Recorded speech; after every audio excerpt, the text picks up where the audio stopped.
Positive mindset is very important in our life. একটা ছোট্ট গল্প বলছি বুঝতে। তো একদিন একজন সেলসম্যানকে, একটা জুতোর কোম্পানির সেলসম্যানকে শু সেল করার জন্য একটা জায়গায় পাঠায়, একটা আইল্যান্ডে পাঠানো হয়েছে। ওকে যখন পাঠানো হয়েছে, যখন গেছে, তখন গিয়ে দেখছে যে ওই আইল্যান্ডের কোনো লোক জুতো পরছে না। ওই যে সেলসম্যান রয়েছে, ওর বসকে ফোন করেছে ওখান থেকে, বলছে স্যার আমাদের কোম্পানির এখানে বিজনেস হবে না। এবার বস বলছে কেন এখানে বিজনেস হবে না কেন? বলছে হ্যাঁ স্যার এখানে তো কেউ জুতো পরেই না। তো জুতো যখন পরে না তাদেরকে আমি কি জুতো সেল করবো?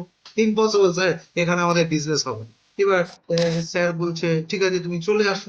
তার পরের দিন কি হয়েছে, ওই কোম্পানির যে বেস্ট সেলস পার্সন রয়েছে, তাকে ওই যে মালিক রয়েছে সে ওখানে পাঠিয়েছে। তার গিয়ে মার্কেট সার্ভে করে দুপুরের দিকে ফোন করেছে।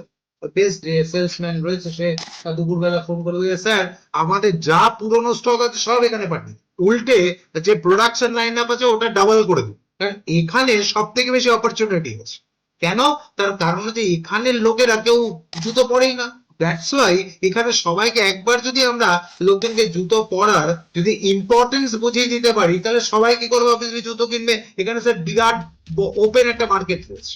আপনি কি করুন, সব জুতো ডিসপ্যাচ করে দিন, এখানে পাঠিয়ে দিন। বুঝতে পারছো তো? এই দুটো ইনসিডেন্ট হচ্ছে কি পুরোপুরি the difference mindset, the example of mindset. যে ফার্স্ট যে সেলসম্যান ছিল সে ওখানে কি দেখেছে? নেগেটিভিটি, যে আরে জুতো তো লোকে পরেই না, তাহলে জুতো বেচবো কাকে? আর পরের জন যে দেখেছে সে হচ্ছে অপরচুনিটি।